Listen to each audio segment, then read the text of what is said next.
నమస్తే welcome to special focus. PoK ఒక ప్రాంతమే కాదు, రెండు దేశాల ఎమోషన్ ఇది. కశ్మీర్ను ఆక్రమించాలని పన్నాగం పన్నిన పాక్ స్వాతంత్రం టైంలో దాన్ని స్వాధీనం చేసుకుంది. పీఓకేను ఒక ప్రాంతంగా కాదు, ఉగ్రవాదుల మేపుడు కేంద్రంగా మార్చింది పాక్. జనాల కష్టాలను పట్టించుకోవడం మానేసింది. దీంతో వాళ్ళ కన్నీళ్లకు అంతే లేదు. కట్ చేస్తే ఇప్పుడు ఆ కన్నీళ్లు మండాయి, ఉద్యమానికి దిగేలా చేశాయి. పీఓకే చరిత్రలోనే అతిపెద్ద నిరసన మొదలైంది. దీంతో సైన్యాన్ని దింపిన పాక్ అరాచకం సృష్టిస్తోంది. ఇంతకీ పీఓకేలో ఏం జరుగుతోంది? జనాల ఆందోళన దేనికి?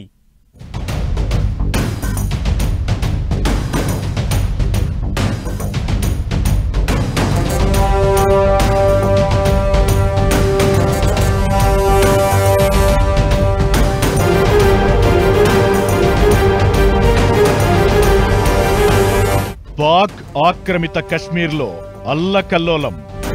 పాక్ ఆర్మీపై జనాల తిరుగుబాటు. 38 డిమాండ్ల కోసం జనాల పోరాటం. పీఓకేలో జనాలపై పాక్ సైన్యం అరాచకం.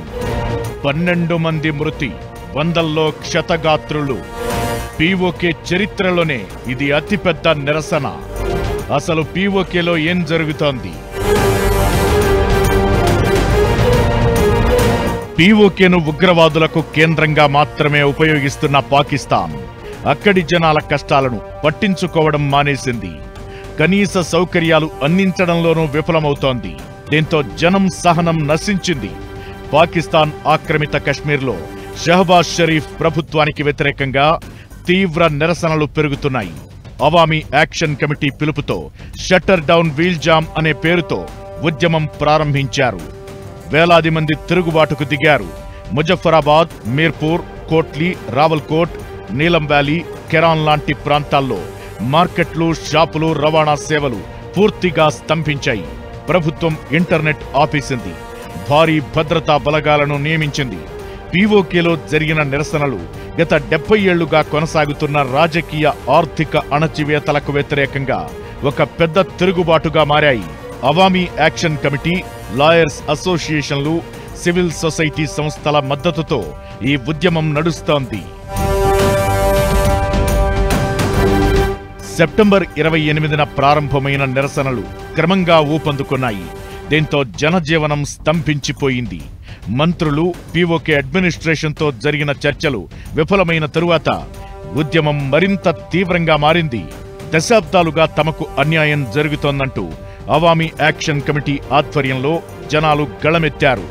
మొత్తం 38 డిమాండ్లను పాక్ సర్కార్ ముందుంచారు.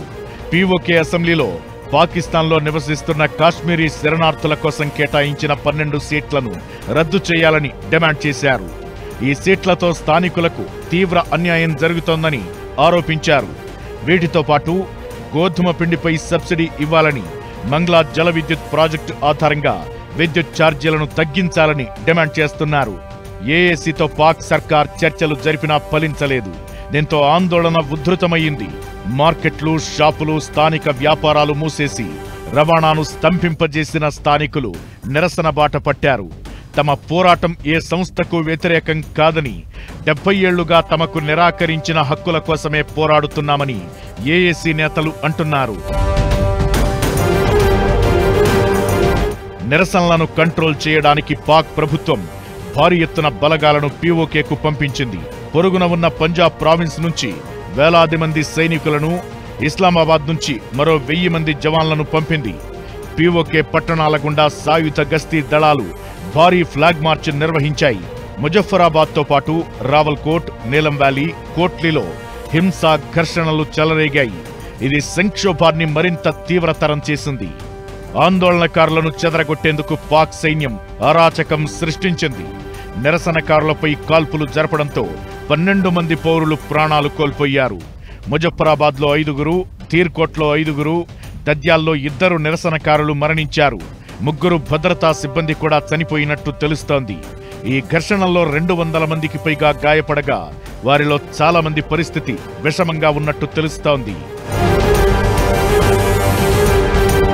ముజఫరాబాద్లో 5గురు చనిపోగా దీనికి సంబంధించి Pakistan Intel agency inter services intelligence కు మద్దతిచ్చిన ముస్లిం కాన్ఫరెన్స్ ను ఉగ్రవాద సంస్థగా ముద్ర వేయాలని నిరసనకారులు డిమాండ్ చేస్తున్నారు. మరణించిన వారి కుటుంబాలకు ఆర్థిక సాయం చేయడంతో పాటు ప్రభుత్వ ఉద్యోగం కూడా ఇవ్వాలని కోరుతున్నారు. ఇకటు అంతర్జాతీయ సమాజం ఈ సంఘటనలపై దృష్టి పెట్టాలని స్థానికులు కోరుకుంటున్నారు. ఈ ఆందోళనలు పాక్ రాజకీయ వ్యవస్థలోని లోపాలను బయటపెడుతున్నాయి. జనాలు హక్కులు, మౌలిక సదుపాయాలు కోరుకుంటున్నారు. పాక్ సైన్యం సొంత జనాలపై హింసకు దిగుతోంది. ఈ వివాదం భవిష్యత్తులో మరింత ఉద్రిక్తతలకు దారితీసే అవకాశముంది. అంతర్జాతీయ సంస్థలు జోక్యం చేసుకుని ఈ సమస్యల పరిష్కారానికి చర్యలు తీసుకోవాలని నిపుణులు సూచిస్తున్నారు.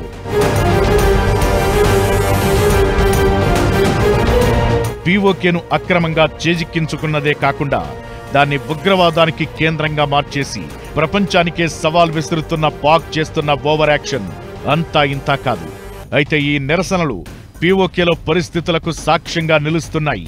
అయితే ఈ ఆందోళనలు ఇక్కడితో ఆగిపోయే పరిస్థితి కనిపించడం లేదు. రాబోయే రోజుల్లో మరింత ఉధృతం కావడం ఖాయమనిపిస్తోంది. దీంతో పీఓకే విషయంలో సంచలన పరిణామాలు ఖాయమా అనే చర్చ జరుగుతోంది.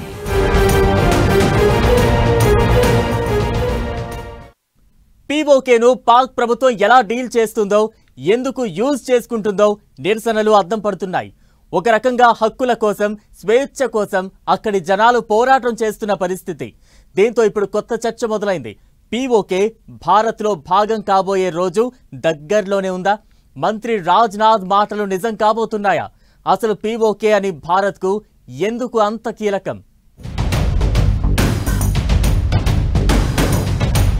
పీఓకేలో జనాలది ఆజాదీ పోరాటమా?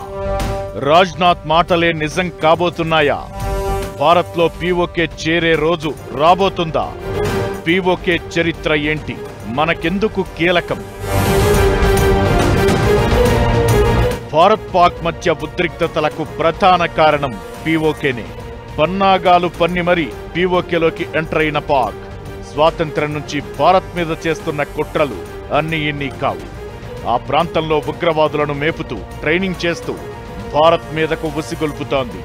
ఆపరేషన్ సింధూర్ సమయంలో 140 కోట్ల మంది జనాలు కోరుకున్నది ఒక్కటే, పీఓకే స్వాధీనం చేసుకోవాలని.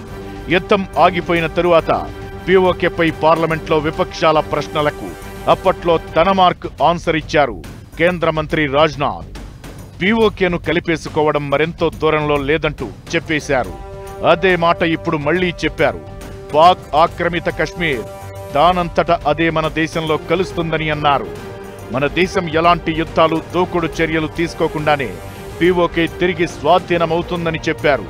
పీఓకేలో ఆందోళనలు మొదలు కావడంతో రాజ్నాథ్ మాటలు త్వరలో నిజం కాబోతున్నాయా అనే చర్చ మొదలైంది. దాదాపు 55 లక్షల మంది భారతీయులు పాక్లో చిక్కుకుపోయారు. 40 లక్షల మంది ఆక్రమిత జమ్మూ కశ్మీర్ రీజియన్లో ఉండగా 15 లక్షల మంది గిల్గిట్ బాల్టిస్తాన్లో ఉన్నారు. వాళ్లంతా ఇండియాలో కలిసిపోవాలని కోరుకుంటున్నారు. నిజానికిప్పుడు పీఓకేలో జనాలు చేస్తున్న ఆందోళనలు కూడా కేవలం హక్కుల కోసమే కాదు, స్వాతంత్ర్యం కోసం కూడా అన్నట్లు అనిపిస్తున్నాయి. 70 ఏళ్లుగా కనీస హక్కులు లేకుండా జీవనం సాగిస్తున్నామంటూ ఆందోళనకారులు చెబుతున్న మాటలు పీఓకేలో పాక్ ప్రభుత్వం మీద జనాలకు పెరిగిన అసంతృప్తిని సూచిస్తున్నాయి. ఆర్థిక సమస్యలు, అణచివేతలతో పీఓకేలో చాలా మంది భారత్తో కలిసిపోయేందుకు సిద్ధంగా ఉన్నట్లు సంకేతాలిస్తున్నారు. దీంతో పాక్ ఆక్రమిత కశ్మీర్ ప్రాంతంలో ఉద్రిక్తతలు పెరుగుతున్నాయి. అక్కడి జనాల్లో భారత్ మీద సానుకూలత కనిపిస్తోంది. దీంతో రాజ్నాథ్ సింగ్ మాటలు నిజమయ్యే పరిస్థితులు కనిపిస్తున్నాయనే చర్చ జరుగుతోంది. పీఓకే అనేది 13,000 చదరపు కిలోమీటర్ల వైశాల్యం ఉన్న భూభాగం. ఎక్కువ భాగం కొండలు, పర్వతాలే.